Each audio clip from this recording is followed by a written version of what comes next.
the world and then times it by 10, and you'll still be nowhere near how mad the subject of this next bit is. You see, say off-roaders to most normal people, and they'll say, Land Rover Defender, best 4x4 by far. Say off-roaders to Louis Barber, and he'll say... Citroën 2CV. See? Barking.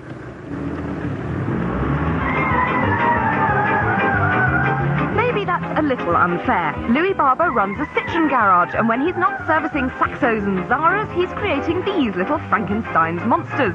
He doesn't claim they're load luggers, they're just four-wheel drive fun machines and road legal. But if he's not barking, why did Louis start building these mud guzzlers?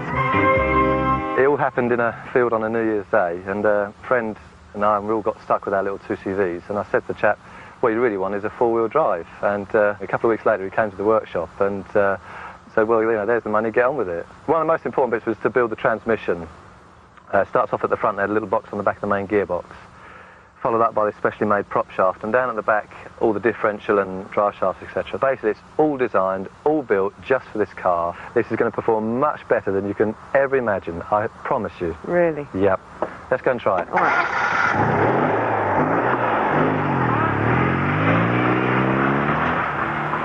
He really is mad if he thinks I'm going anywhere near that thing without a cab. Okay, I'll put Louis' claim to the test with a quick race against the Land Rover. So, let's see how the Land Rover gets on. 3, 2, 1, go! So can the 2CV do it? Let's see.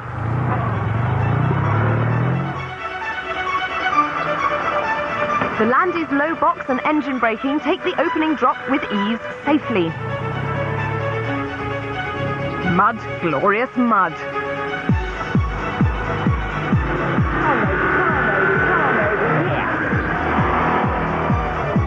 Even without diff lock, this upturned pram scoots up the steepest, slippiest banks. And at the first split, the Defender is just ahead, but the hippie machine is catching it. On this tight course, with trees coming at you from every angle, the ponderous handling of the big workhorse is struggling against the nimble agility of the Deux Chevaux. One thing that will catch out its low-slung, air-cooled engine is water. But no! It's through, and there's the Solihull Slugger. Can Louis' love get past? Yes, it's taken the lead. At roughly £6,000, this little toy is less than half the price of the Land Rover. It won't pull the horse box, but it is great fun to drive. You do feel as though you're in control and closer to the action, whereas the Land Rover, with its sturdy, chunky build, 2 gearboxes and over 50 years of off-road tradition, would be the one to take you up the side of Everest. But for a quick slide round a muddy English wood, the 2CV takes some beating. Well, that was 4:52. Where's the Land Rover? Lumbering up the hill. Its extra weight and refinement certainly handicap it when it comes to ploughing through the mud, while the 2CV skates over the top of it.